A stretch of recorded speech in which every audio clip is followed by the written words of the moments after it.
వేడి వేడి అన్నంలో ఈ సందువ ఇగురు వేసుకుని ఆ ముక్క కట్ చేసుకుని తింటే టేస్ట్ అయితే నెక్స్ట్ లెవెల్ ఉంటుంది. Hello food lovers, welcome to cooking world. ఈ రోజు వీడియోలో అదిరిపోయే సందువ చేప ఇగురు ఎలా చేసుకోవాలో చూద్దాం. చేపలన్నిటిలో సందువ ఇగురికి అయితే ఒక ప్రత్యేకత ఉంటుంది, టేస్ట్ అయితే చాలా బాగుంటుంది అనమాట. ఇంకా లేట్ చేయకుండా ప్రాసెస్లోకి అయితే వెళ్ళిపోదాం. ఫస్ట్ అయితే స్టవ్ వెలిగించి దానిపైన కూర దాకా పెట్టి ఇందులో కూరకి తగినంత ఆయిల్ వేసేసి ఆయిల్ మరిగిన తర్వాత చిన్నగా కట్ చేసి పెట్టుకున్న ఉల్లిపాయ ముక్కలు ఉంటాయి చూసారా, వాటిని మిక్స్ అయితే పట్టించేసేయాలి. మిక్సీ పట్టించేస్తే కొద్దిగా మనకి పేస్ట్ లాగా అయితే అవుతుంది అనమాట. ఆ ఉల్లిపాయ పేస్ట్ ఈ కూర దాకలో వేసేసిన తర్వాత ఇందులోకి ఒక టేబుల్ స్పూన్ పసుపు, అలాగే కూరకు తగ్గ సాల్ట్ అయితే వేసుకోండి. మా ఇంట్లో అయితే కల్లుప్పు వాడతారు, సో కల్లుప్పు అయితే వేసుకోండి. ఇప్పుడు ఒక గరిటతో ఈ ఉల్లిపాయ పేస్ట్ కి సాల్ట్ అండ్ పసుపు బాగా కలిసేలాగా అండ్ ఈ ఉల్లిపాయ పేస్ట్ కూడా బాగా మగ్గేలాగా మనం అయితే కాసేపు వేగనివ్వాలి.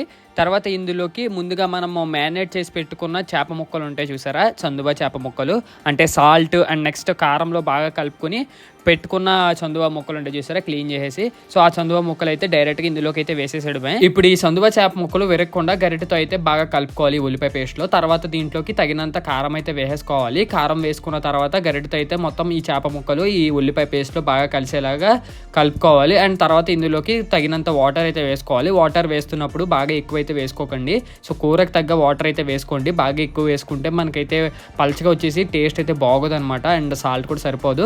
కొద్దిగా మనం సాల్ట్ అయితే వేసుకుందాం, ఆల్రెడీ ఫస్ట్ లో వేసుకున్నాం కదా. తర్వాత మళ్ళీ ఒక టేబుల్ స్పూన్ సాల్ట్ అయితే వేసుకుంటే సరిపోద్ది. ఇప్పుడు ఒక క్లాత్ తీసుకుని కూర దాకని అటు ఇటు కదపాలన్నమాట. ఇలా కలుపుతాం వల్ల మనకి ఆ చేప ముక్కలకి ఆ ఫ్లేవర్ అంతా బాగా పడుతుంది. తర్వాత మూత పెట్టేసి క్లోజ్ చేసి ఒక 5 to 10 minutes తర్వాత ఓపెన్ చేస్తే మనకి ఇలా బబుల్స్ లా వస్తుంది. అప్పుడు మనం ఇంట్లో తయారు చేసి పెట్టుకున్న మసాలా పేస్ట్ ఉంటుంది చూసారా, అదైతే వేసేసుకోవడమే. ఈ మసాలా పేస్ట్ ఎలా తయారు చేయాలో ఆల్రెడీ నేను చాలా రెసిపీస్లో అయితే చెప్పాను, ఇంకా చూడకపోతే చూసేయండి, మన ఛానల్లో అయితే ఉంటాయి. అండ్ నెక్స్ట్ ఈ మసాలా పేస్ట్ వేసిన తర్వాత గరిటతో అయితే ముక్క విరగకుండా బాగా కలిపేసుకోవాలి. క్లాత్ తీసుకుని అప్పుడు మనం అది కలుపుకుంటే అప్పుడు ముక్క అయితే విరగదనమాట. సో ఆ విధంగా వేసేసిన తర్వాత దీనిపైన మూత పెట్టేసి క్లోజ్ చేసేయాలి.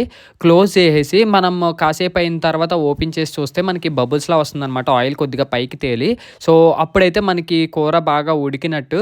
సో ఈ విధంగా మనం ఉడికిన తర్వాత గరిటతో అయితే మళ్ళీ ఈ ముక్కల్ని బాగా కలుపుకోవాలి. సో ఇలా కలిపేసుకున్న తర్వాత మనకి వేడి వేడిగా సందువ ఇగురు అయితే రెడీ అయిపోద్ది అనమాట. వేడి వేడి అన్నంలో ఈ సందువ ఇగురు వేసుకుని ఆ ముక్క కట్ చేసుకుని తింటే టేస్ట్ అయితే నెక్స్ట్ లెవెల్ ఉంటుంది. సో మీలో ఎంతమందికి సందువ ఇగురు అంటే ఇష్టమో కామెంట్ చేయండి. వీడియో నచ్చితే లైక్ చేసి షేర్ చేసి సబ్స్క్రైబ్ చేయండి. ఇంకా నెక్స్ట్ వీడియోలో మళ్ళీ కలుద్దాం. బాయ్.